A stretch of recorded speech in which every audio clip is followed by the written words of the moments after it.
with that, we'll get started on the history of the bush. You can see I'm not a Calvert by name.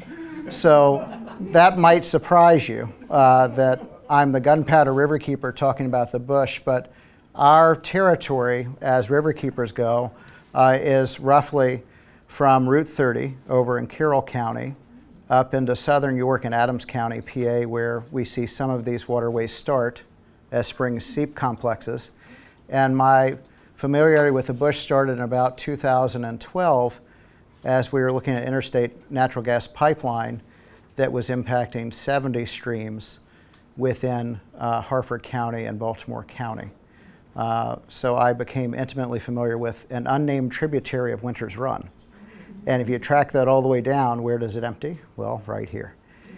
So with that, I just wanted to start. And thematically, we have 3 or 4 things that we're going to be talking about, but I don't want you to wait until the end. If something's just burning, please raise your hand. I'll try and address it as best I can, and we'll move through this deck.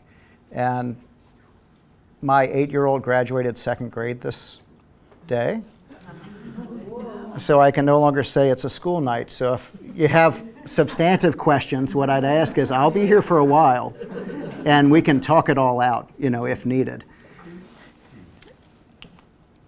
So I like to start here and acknowledge that this riverkeeper role is not a new idea, and that the folks that were here well before us had a much lighter imprint on the land and the waterways that we currently use. So if y'all will read this with me together, please. Gunpowder Riverkeeper acknowledges that we protect land, water, sensitive species, and communities in the traditional territory of many nations, including the Algonquin, the Susquehannock, and the Delaware peoples. And some would say the Piscataway, right? So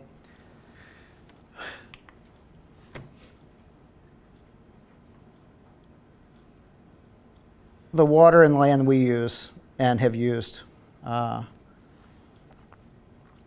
does have a memory. It does have a history.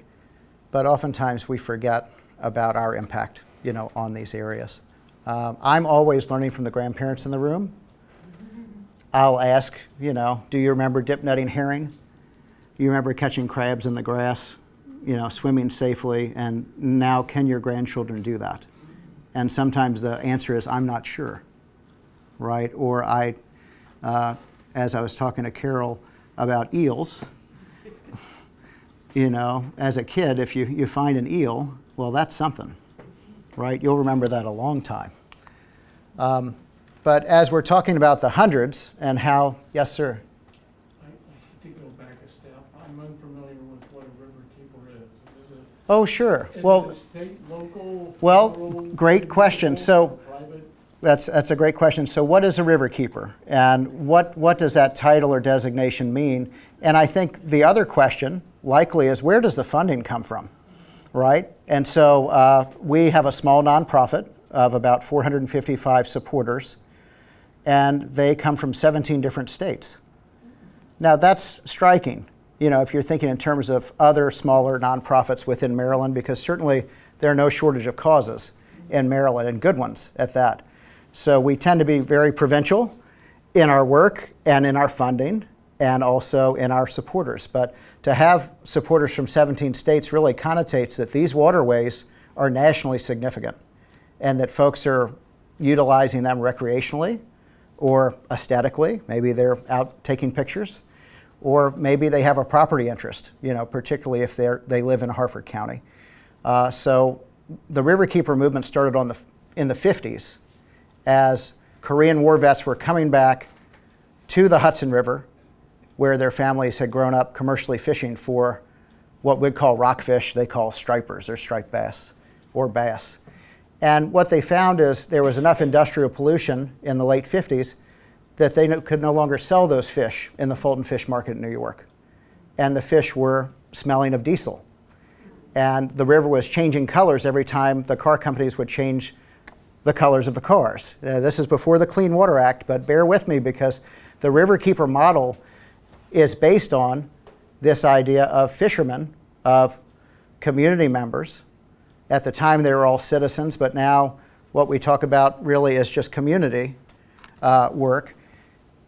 And they were rather upset about the water condition being so terrible on the Hudson. It was affecting their livelihood. It was affecting their subsistence. It was affecting, their income. And one of them likely said, well, let's block the pipe.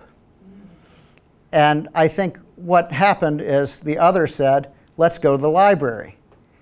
And so in going to the library, one of those members found what was called the River and Harbors Act that dates back to the 1800s.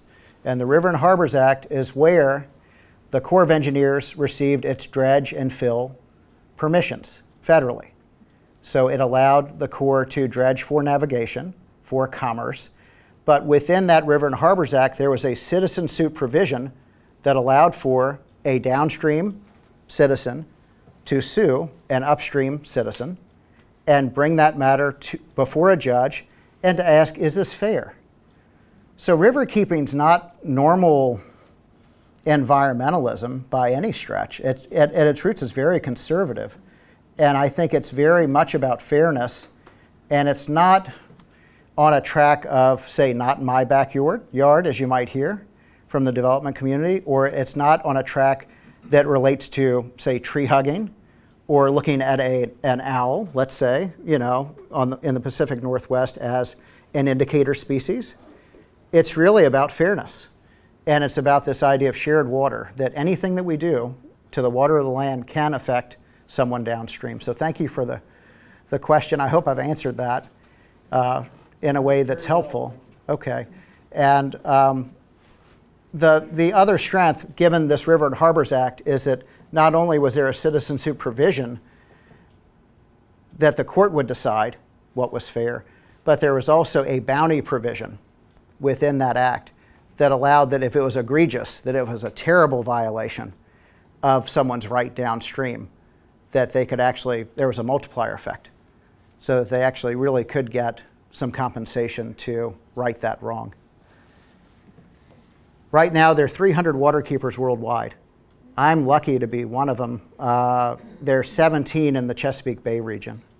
And we all work within a specific geographic area that drains to a waterway that we have a connection with. My connection is that I've been a commercial fishing guide since 2001, and I had a small retail shop back then, still do. But largely, like today, I was pulling bacteria samples before this talk. So while I still hold a guide's license, and that helps me connect with people within those 17 states, it also allows me to speak a little more conservatively about fairness and how water should be used, and maybe not just wholly protected, but shared equally among different types of uses. So we've got to the hundreds here, and as you can see, I'm not going to read these slides. They're up here really to elicit questions. But if y'all have got that one in, and you can kind of see how everything was divided back then, 1774, long time ago, right? And this is really important in thinking about, Towson in Baltimore County. I go to the 4th of July parade every year with my son. Well, it happened here first, right? And as you think in terms of the courthouse, that wasn't something that really was defined. That was something where the community said, we're going to build a courthouse. Very different way of thinking about not only law, but community, this sharing of assets and resources. We got to start here because John Smith wasn't here first, right? I mean, in fairness, if we talk it in terms of, what we did, yes, we did this. And what's important about this slide is probably here, and I have this laser pointer. It's there. Okay? So what that means, 0 tribes federally recognized. They don't have a voice. They're folks along the Route 40 corridor, along Route 7, along the 95 corridor that also don't have a voice. Okay? In modern day terms, we call them underserved communities because they've lost access to government, decision making, power, all of these things that these nations went through. And so as we get into impacts, our impacts in getting this land up to snuff in building what we now have, this is interesting to me. We'll get back to that. It's this 1-to-1 ratio. And as we're thinking in terms of not only ports of entry, as was this area, as was Joppa, just down 40. Everyone knows it as Rumsey Island now, right? What we find is that water was also not only planting people here, but the folks that were here that wanted out were finding ways to get out through the water. It worked both ways, So in terms of how to get away, well, you have to go north, right? And how do you do that best? Well, on the water. So I'm of French descent, long time ago. We didn't go through Canada. We went through Haiti, came to New Orleans at about this time. But other things were happening here. And as we're thinking in terms of all of these conflicts, this area wasn't well settled. It was constantly in flux because of these conflicts. And as we're talking about the colonies here, Georgia up to Mass, I hope you find this instructive because it's this tension that really provided residents in Harford County, particularly along the Bush, this idea of the Bush River Declaration. Okay, so without that tension, we wouldn't have this. Without this conflict, everyone would say everything's fine. We're fine to send things to the king, right? The king is good. Well, thank goodness this happened, because if we're thinking in terms of the importance of this document, yes, it's a precursor, right? But more importantly, what this really means is enough. And these folks had a voice, and they used it. And so as we're talking about this history, at the use of your voice, whether you're a riverkeeper, and I think everyone in this room is a riverkeeper, this is a great audience for me because I know that somehow everyone's connected to this waterway. Maybe more so than I am, because you have a history of being connected to this river. What I worry about is that folks that are much younger than us, and I'm looking for the youngest person there, I found her in the room, folks much younger than you might not have a connection to this river. So there's a gap. And so for the grandparents in the room, the parents in the room, an uncle, and a favorite aunt, what I'd like you to share is this.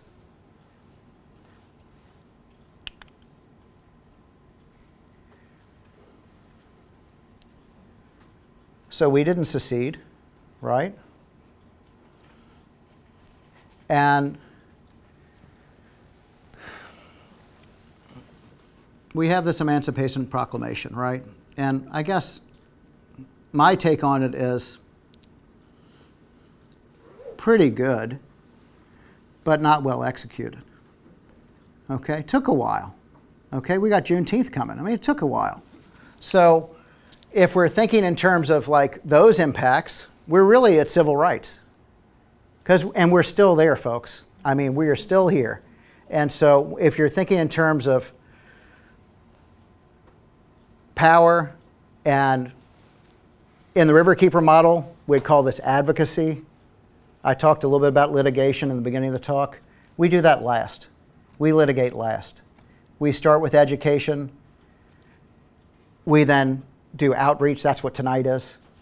What's advocacy? Well, I gave a career day talk for my second graders class over at Sparks in Baltimore County. And they said, it's waving signs.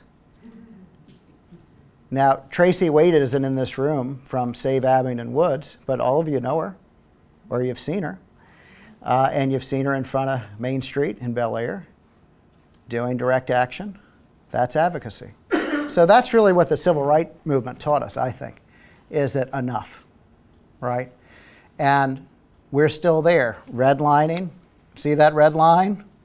You want to talk about I-95? I'll talk to you after this talk about I-95. You know, do you want to talk about not putting money into Route 40? So much so that at the Joppatown Advisory Council meeting just Monday of last week, there was a discussion about maybe Joppa Edgewood needs a municipality. That's real. That's movement. So here we are at the Clean Water Act, and this defines my work. It's what makes things a little different from my perspective, and that we're not there yet, folks. 50 years passed last year, and we're not there yet. Now, the Cuyahoga River isn't burning. You know, we kind of solved that, but it wasn't too long ago that West Virginia didn't have drinking water, and we're still dealing with Flint and drinking water with those communities. And, you know, the idea of this act really was founded by this idea of the River and Harbors Act. It was a precursor, much as the Bush Declaration was a precursor to the Constitution. Precursor to the Clean Water Act.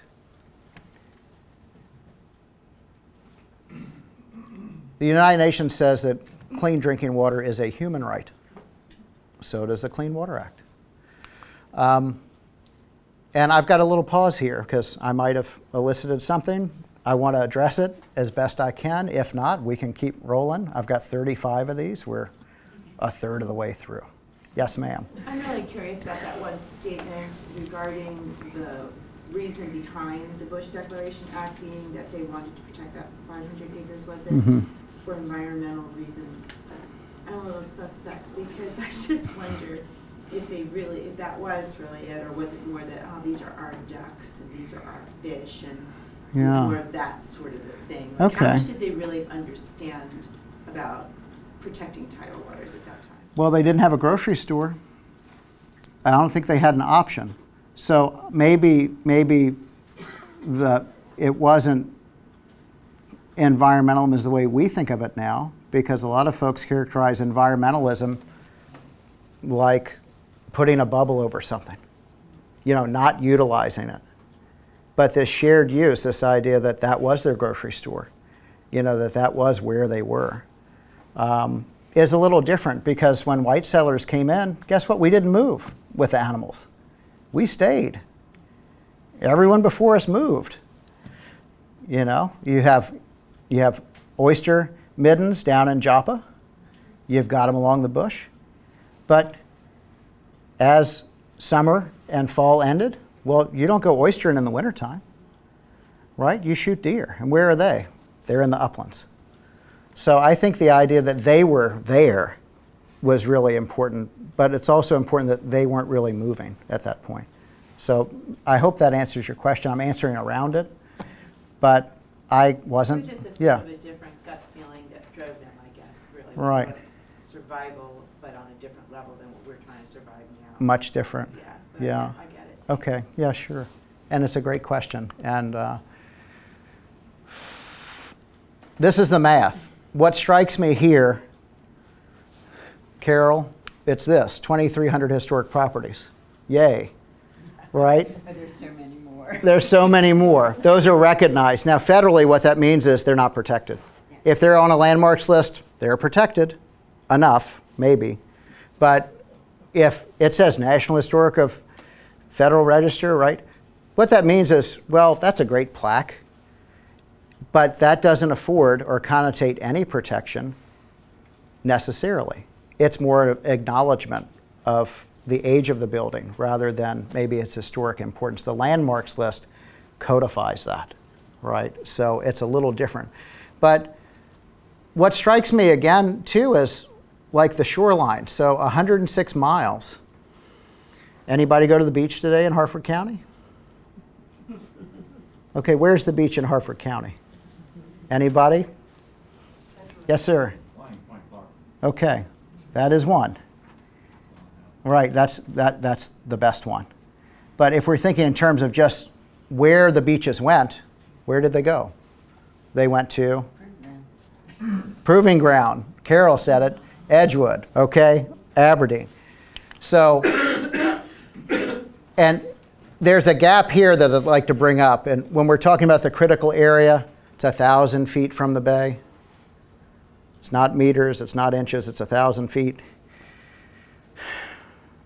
The zoning in Harford County within the critical area in its entirety is, anyone? Industrial Developed Area, IDA. And why? Because when Harford County went to the Critical Area Commission in the 70s, they said, hey, we've got Edgewood, we've got Aberdeen, we might grow. We don't want to limit that growth, and rightly so. They're very important. However, the gap is, right now, we're seeing most of the development pressure as we're looking at Perryman, as we're looking at Abingdon, and one could make the argument, Abingdon is not quite there, right? It's upland. But if we're looking at Perryman in particular, that IDA is awfully permissive. It lets things happen that are of a larger scale than what we'd consider in just about any other county in the state of Maryland. What's an IDA? It's an industrially developed area. So that's a zoning layer. And that's kind of the way it is right now.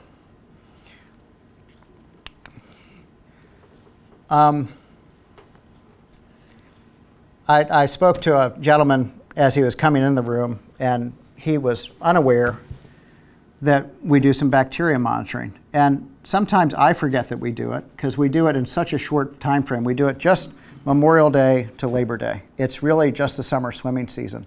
And as I told him, I kind of like the work. The outreach is tough for me. It's hard for me to share some of this. I think we're doing a little better job of that, but we're just doing bacteria monitoring. But look at all of the other opportunities we have for monitoring. These are called impairments, and I'm going to get to you in just a minute. But impairments mean that something's not right. And as we're looking at water quality standards statewide, there are standards put in place for water quality. And so they are numeric, and they relate to how much of these pollutants is actually in the water column. Yes? My understanding from the Department of Health is that they do not test for water quality anything along Winters Run and Bush River except at the outfall of the wastewater treatment plant. Is that correct? And this is the health department? That's Yeah. I- State Department of Health in Bel Air. Oh, I can't speak to that. I do work closely with the health department. I do know they were testing over at Flying Point, over at the beach.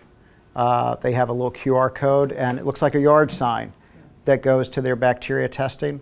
Most of the end of the pipe testing, statewide and countywide, is actually by the facility, Right. right? Self-reporting. Self-reporting, Right, but yes. people swim in this river Mm-hmm. all the time, and there's Right. no testing all the way down to where it goes into the bay. Mm-hmm. There's no testing. Yes, that is correct. That's because the county didn't ask for the funding. I know many of you in this room are very active within your respective community associations, HOAs, advisory councils. Perhaps this is an opportunity, right? I see threats as opportunities. I wake up pretty darn happy most days. Now, that could be problematic if you live with me, but you don't. So what I'm going to state is this threat, no monitoring. That's an opportunity to ask for monitoring. Okay, maybe it becomes outreach. Maybe it's advocacy. Yes, sir. There's a huge military base in two parts around the bush. How do you work with the federal government that won't let you go go there because there are things that you can't be allowed to see? Great question. And so, how do we work? And I think that on a whole, if I was not in this room and someone had a sidebar, maybe it was Lee or Bob or even Alan or Gloria or Barbara, and they said, well, how does Theo work? And I'd hope you'd say collaboratively. And I hope you'd say, together. And so, Stephanie's here too from Friends of Harford.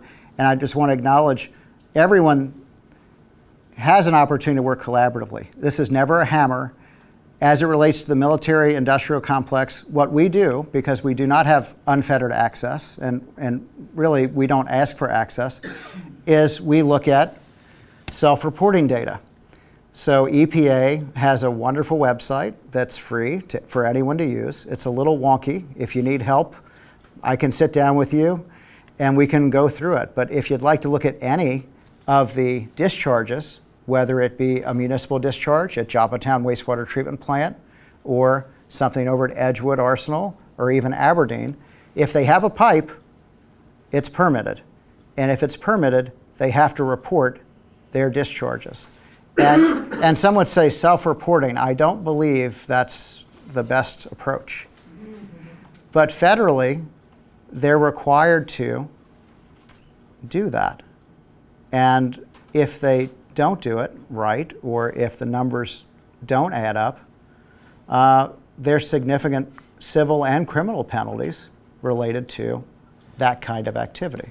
So I can tell you that, from a bird's eye view, or let's say 10,000 foot view, we do monitor discharges from all of the facilities, all of the pipes that are going to the Gunpowder and Bird. Some are doing just fine. But the gaps that I'd like to mention, just because this is important to the group, is that we're not seeing as much in the way of on-site inspections. It's great to do this as a desktop exercise, but it's much better to be able to talk to someone at the state level to say, were you there? Did you actually see what their stormwater protection plan looked like if it was an industrial permit? Or did you see what it looked like when we had an overflow situation or a blocked pipe, right? And so this is something all of you can get involved in. We're getting a little bit out of history. We're now at the present. I'm going to get back to history, I promise. But the thought is, all of you have a voice. And sometimes it's a question of, well, who do I report this to? And so, we're not an enforcement wing. Riverkeepers are compliance people. I kind of push, in a way, if you've been ignored by the county, if you've been ignored by the state or a facility, it's likely they'll get a really friendly letter from me saying, hey, you've got a problem. Did you know about this? Can I meet with you to discuss what is going on? And if we get ignored, then we kind of move to, well, eventually asking an attorney. Let's say they want to go to heaven. I say, hey, you want to do some free work for Riverkeeper? You want to do some environmental problem solving? Because I've got a problem and it's environmental and it needs to be solved. But I need your help to kind of get this, not to put a fire on someone's desk, but to get this moved in a direction that's positive, to fix it. Yes?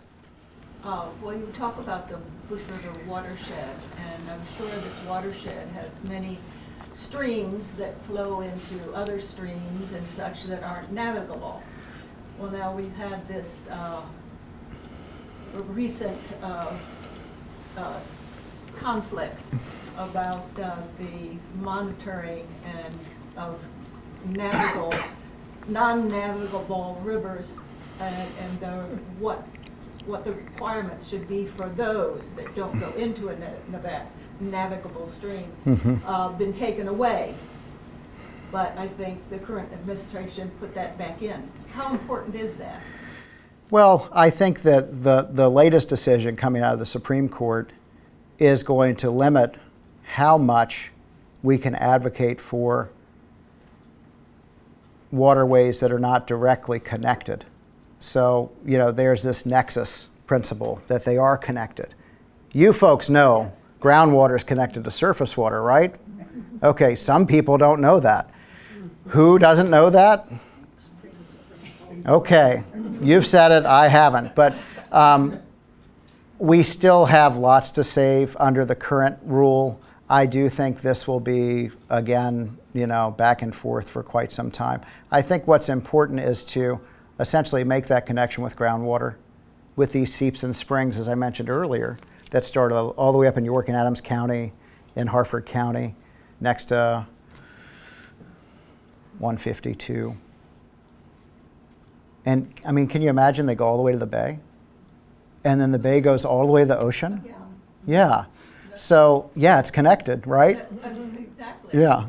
You get someone polluting a stream, and there's no regulations there for that, and it keeps going on. Well, it goes on and on and on and on, and it's becomes a problem. So, and the other gap is that looking at this ruling, what it means is that 50% of the wetland areas in the U.S. are no longer protected under the Clean Water Act. 50%, half.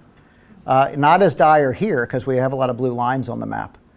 Okay, but if you're thinking about Arizona or Nevada or New Mexico, where they have a lot of intermittent and ephemeral streams, and I've seen these off of 152, they're flashy. They look like a little dry gully until it rains 4 inches, and then someone's car is rolling down the field. Those are the low-lying areas. That is our natural stormwater control. That's what we're losing right now, is we're losing that ability to fight for what is naturally right, what is actually performing what we started with, an ecosystem function. PCBs. I know a lot about PCBs. What I worry about most is this is really a subsistence issue. This is a fairness issue. When I talk to folks that get dropped off in a station wagon, not many station wagons are being made anymore, so they're older. Or they're riding a bicycle with a couple of fishing rods, and they're fishing for ground fish, as we'd call them, usually catfish. I'll stop my car and I'll say, hey, there are ways you could clean that fish that might, prevent an increased cancer risk. Or, hey, maybe a white perch is better than a catfish. And so, when we're looking at, industrial impacts and industrial complex impacts, this is all cumulative. It's holistic. It's not one source. If you look at PCBs, what we don't have is air deposition from the Midwest. It's not there because we're on the Bush River. We're talking about end of pipe. But if we are thinking about, the whole system, it is very worrisome. So this is just on the bush. And one would think, well, we've got 26 sensitive fish species, okay? They're all using this as a nursery ground. They're all spawning in the bush. They're base-centric. They're whatever you'd see at Bass Pro in the aquarium, yellow perch, rockfish. Now we have blue cats. But if you're thinking about yellow perch, kind of that quintessential Chesapeake fish, or even hickory shad,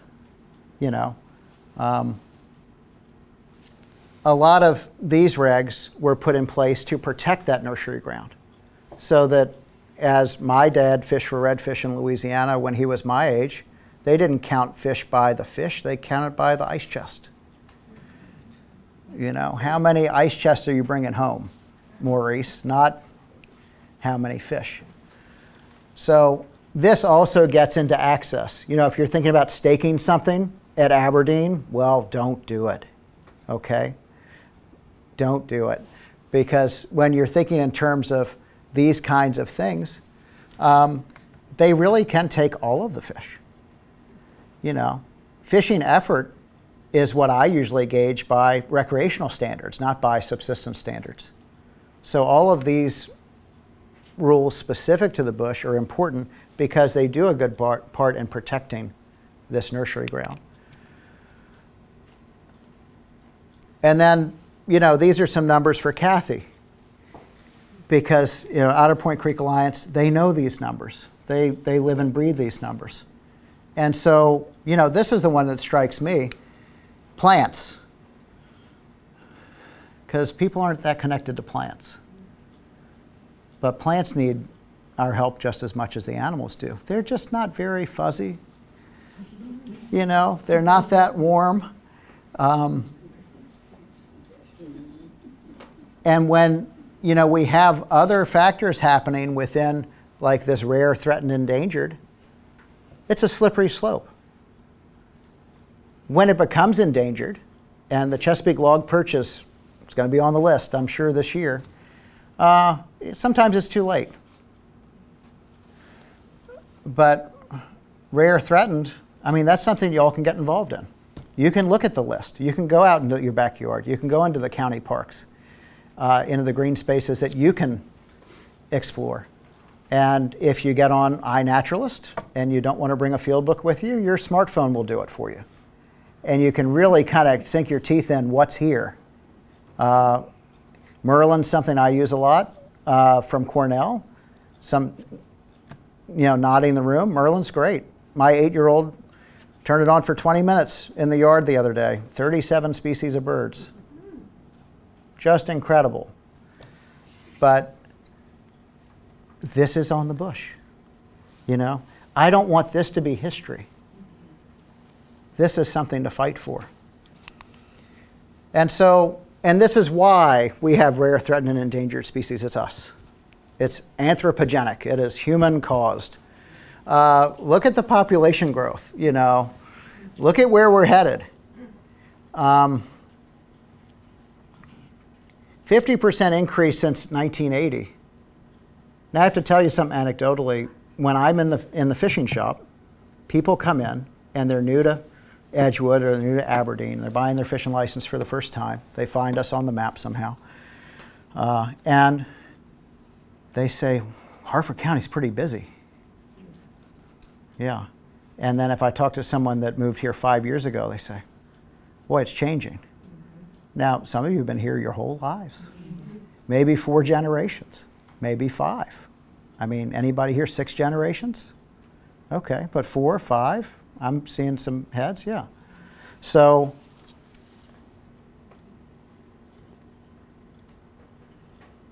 this is interesting, this last one here, right? 78% white, 15% black, 5% Hispanic Latino, 2% other.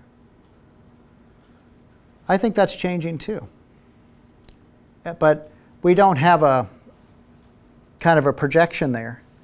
But my sense is that half of Philly's moving to Harford County. Maybe half of New Jersey, you know? And so if we're thinking in terms of like people moving into this area, y'all know it better than I do. You know it well. It's equally important that you're able to share your history, your personal history with these people that are coming into this area so they know how to protect it, so they know how to understand it.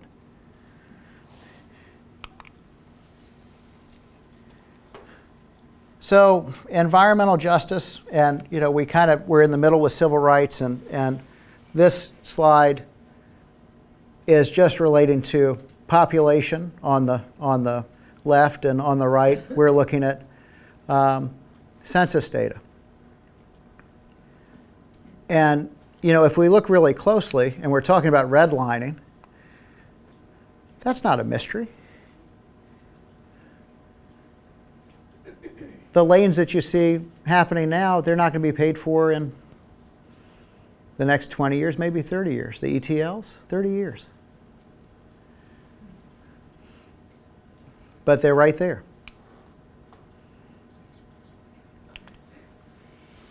So we'll get to forest, but how's everybody feeling? You want to stand up, stretch? Want me to get through this slide deck? Yes. Go ahead. Hi, Yes. I'm Maddox. I'm from Perryman, Protect Perryman Peninsula. Thank you for your work. I'd ask my colleagues to stand up real quick. We've got a bunch of folks here. Please, guys, stand up. So the question is not related to our work, but we are trying to protect the peninsula, and I want to thank you for your support in that regard. It's You're welcome. fabulous. But my question is, the fishermen come up in the Bush River, and they put these nets out that are like metal cages that wrap around, and then it's every every February they come in and then they leave sometime around March 15th, thereabouts. What is that legal what they're doing, and what are they catching? Yeah, those nets, and I can send you an email link to the nets, because the nets are mapped by DNR and they have to be permitted. Okay. So they are, and we see them on the bird. We don't see them over towards Joppa much, but they come up typically all the way up into the bird, into the bush. And that's subsistence fishing. You know, those fish are commercially harvested in those nets. They're pushed to market. So, So it's allowed with a permit? it is allowed, yeah. Okay. Yeah, and thank you. So forest cover, I mean, if we're talking about a tree diameter at breast height, because that's how they describe trees, let's talk about a 40-year-old tree, maybe a 50, 60-year-old tree. Or maybe it's easier to talk about a 40-inch tree, you know, a specimen tree.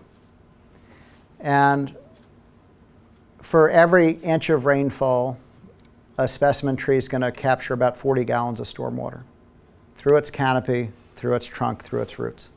When those trees are gone and you see Bradford pears, it's not the same, folks. Okay? It's not the same. So let's look at loss since 2000. And Could you go back to that slide? yes. Point to where Otter Point Creek is on there. Well, Perryman's up here, so we're looking right. Should be right. It's on the left-hand side of that Y. Where all those red dots are, that would be. Here. Down further. Go to your left. To the left, a little further to the left, a little further to the left, Uh-huh. a little further, that big red cluster. Abingdon. And then right below that, that open bay is right out here, the water that just. Right here. Yep, that's Otter Point Creek. Mm-hmm. Pretty red. Right there, huh? And look, anybody that drove up from Joppa, look at how red that is. So, and up here, well, the next slide says all this farmland's protected. I think, you know, if I had farmland in Harford County, I'd feel pretty good right now. If I had wetlands area east of 40, I'd be pretty nervous.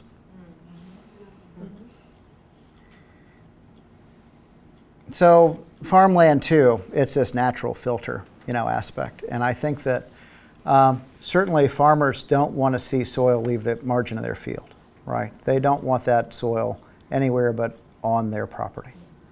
And I think that, you know, the conversation I typically have related to hydro seeding and drills rather than till, you know, getting to no till, has, you know, been somewhat difficult in that we don't have hedgerows anymore. We don't have pheasants anymore. But my hope is maybe we don't have just, you know, quite as much moving into those small stream segments. And this is where we get to, you know, the red balloons. And, you know, for those of you that are kind of, you know, coming in, you know, driving past Edgewood, driving past Aberdeen, you know, it's just the beginning of all of these impacts, right? I mean, since 1917. So my dad was Navy. My grandfather was Navy. He froze his behind off during World War II looking for U-boats in the North Atlantic. This is important, folks. And what I'd say, because I have talked to folks that do compliance work environmentally, you know, is that they care too. But when we're looking at this,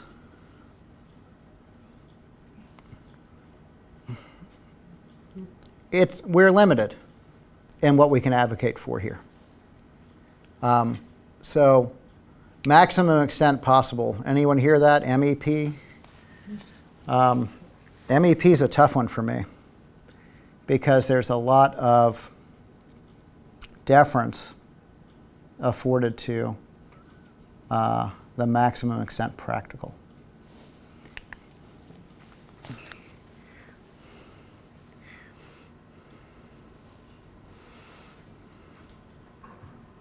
So here we are. You see that? I didn't know that. You know who told me that? Madison McCluskey. She put the slide deck together for y'all tonight. She's an intern for us from Skidmore College up in Saratoga Springs. When the U.S. government acquired that Abingdon Creek area, there were 3 or 4 thriving African American communities, and they were given very little money for the land that they had. And the population slide that you showed, it is natural that they would have moved as close to the land as they could legally.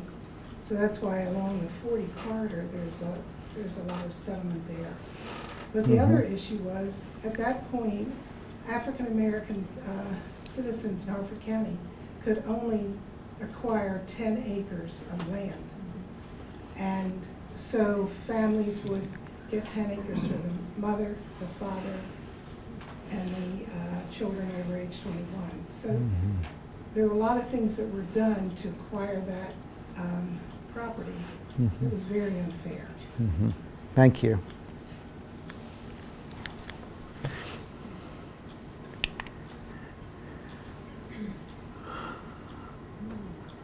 So y'all know what impervious is? When you drove into this center at Anita Leight Estuary, you see the sign, "Don't salt the pervious pavers." What happens? Well, they fall apart. This idea of impervious, you know, you could call it the hardening of the landscape. You know, it's us. It could be a roof line. It could be that panhandle cul-de-sac. It's these additive effects. But what's important here is this 5%. Okay, at 5%, we start to lose function for sensitive species like brook trout. Brook trout can't live in tap water. If you've got a well, you turn it on, they could live in that for a little while until, you know, it gets warm. But 72 degrees is it. Okay, anybody have asthma? Family members that have asthma? A brook trout in 72 degrees of water needs a rescue inhaler. They just can't live in warm water. So at 5%, and look, we're at 50%, folks. We can't get those fish back. We can't engineer that back. We've lost them. We still have a stronghold of brook trout within the upper Gunpowder watershed and most of the upper bush. But the lower bush, lower Gunpowder, particularly below the reservoirs, too warm.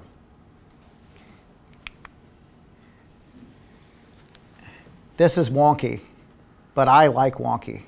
Like, this is my jam. This is what I really enjoy, is how does this happen? How do we let it happen? So, you know, high conductivity, high chlorides, high sulfates. We saw that in the impaired slide. Anybody on a well near a state highway, county roadway? Anyone have reverse osmosis? Because that's the only thing you can do if you have too many chlorides in your well. That, or, and this is a slippery slope too, ask for a hookup. Okay? So, you know, the thought here is that all of this is cumulative. I am in an office setting now in northern Baltimore County along York Road, Route 45. And the chlorides in the well in the building that we rent are 960 milligrams a liter. So that seems high. It's almost 1,000. Now, EPA actionable is 350. That means that EPA is saying federally something's wrong with your water, Mr. Le Gardeur. At 960, the faucet is rusting. Okay? We're replacing hot water heaters every 3 years. Reverse osmosis is about 18,000 20,000, about 2,000 a year. It's not quite like getting married, but almost. Okay? So all of this is us. And, you know, the issue of if we look at, like, globally, Mexico City, they don't have water. They have the same problem. They have too much impervious surface. There's no groundwater recharge happening. Where does it go? The imperiled Chesapeake Bay, like a water slide. It doesn't go anywhere but to the bay.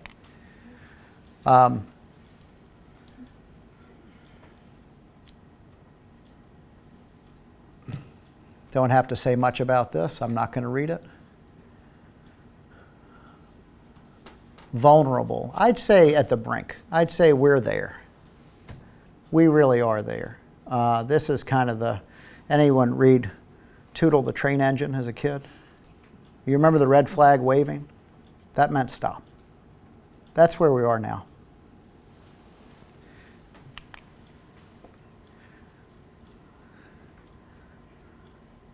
And this is to your question about discharge permits. The permit at the end of the pipe has to meet water quality standards. Okay, so what would that look like? Dissolved oxygen, so the fish can breathe, nitrogen, phosphorus. All of these have numeric limits related to what the physiochemical qualities of the water are. At that end of the pipe, those pipes need to meet those unless they get a pass. It's called an alternate effluent limit. Yes? The other thing I learned from the Department of Health individual who finally called me back was they have not reassessed the standard for winters around the bush in more than 30 years. So they have not actually come up with the big numbers that the end of pipe people have to comply with.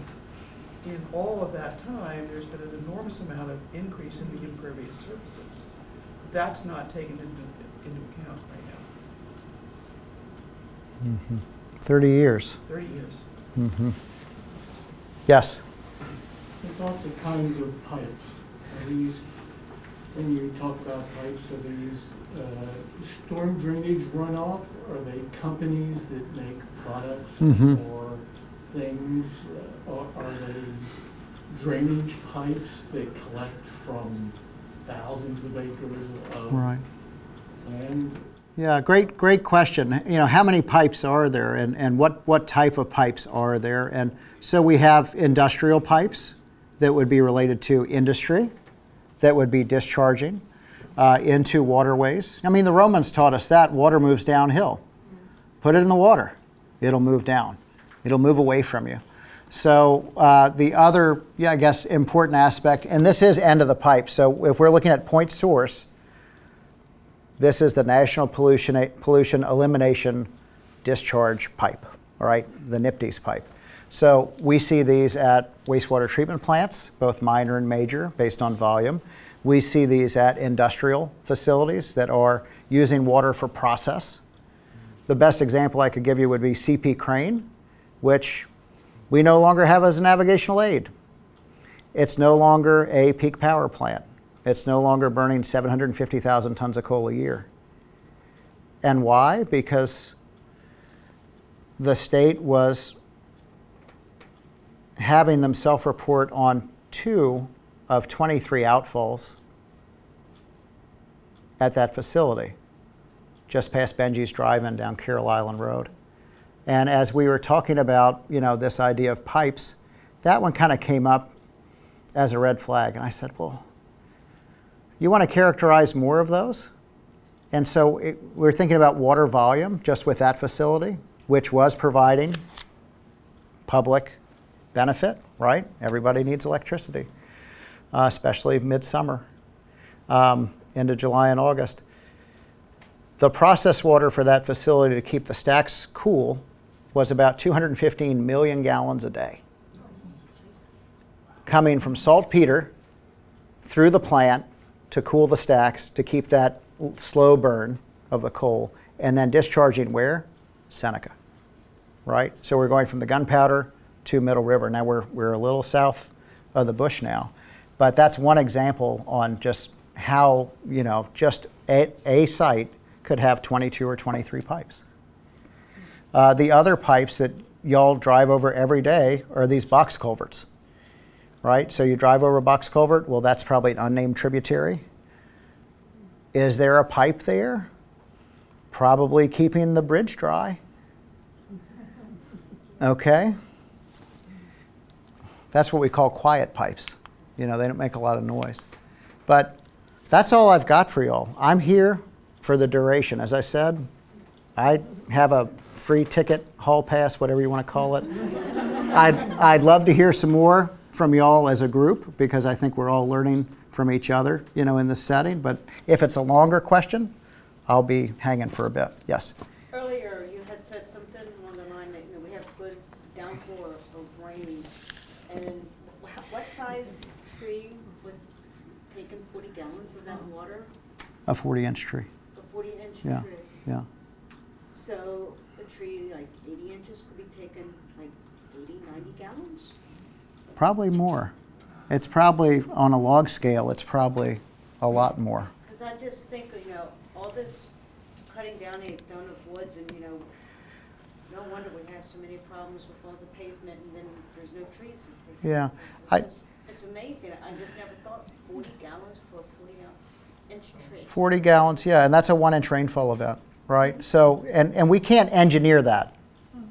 And there could be some engineers in the room, and tell me you can, because I want you to help me with this. But like what we have in nature, what we have in what we now call ecosystem services, is not really being used to balance the development community, industry interest, because we could build a stormwater pond, right, at the margin of a facility.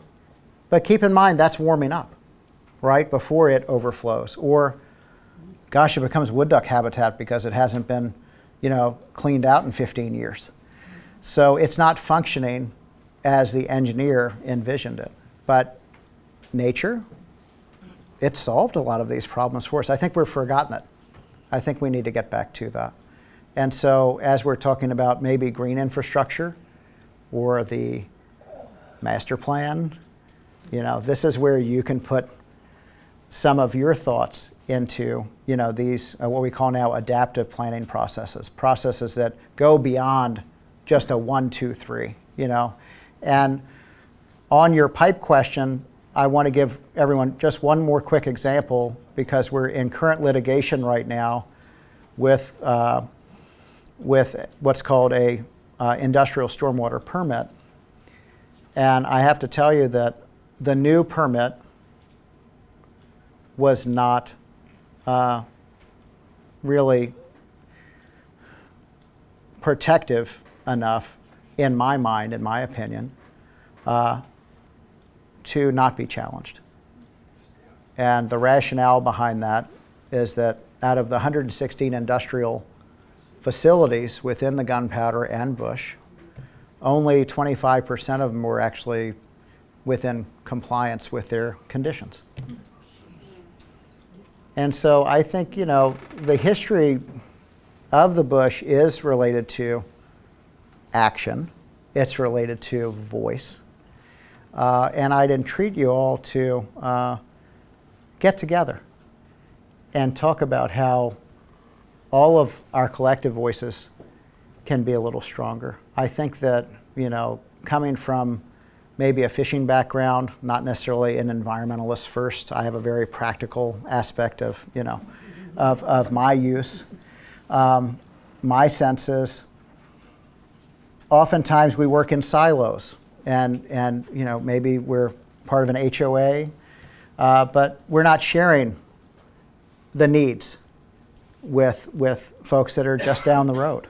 And so I want to thank you all for your attention. I know that we've gotten a little off topic, but I'm kind of glad of it, because I do think that I've certainly learned a lot from everyone that's been able to talk about their experience. And thank you again for this opportunity. Thank you so much. Yeah. So good. Good.